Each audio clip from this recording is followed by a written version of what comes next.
Okay, this is Steve again with Boats of Dallas, going inside this 2013 Yamaha 192.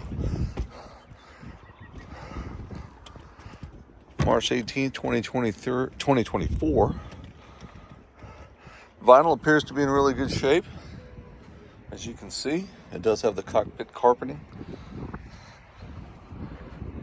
The only flaw I can really see is just barely right there. It looks like a little scratch in the vinyl. Everything else looks to be pretty good shape. 8-person capacity, or 1,100 pounds.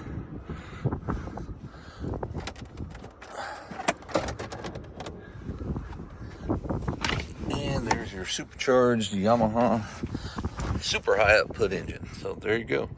You can see this boat at boatsofdallas.com. My name is Steve.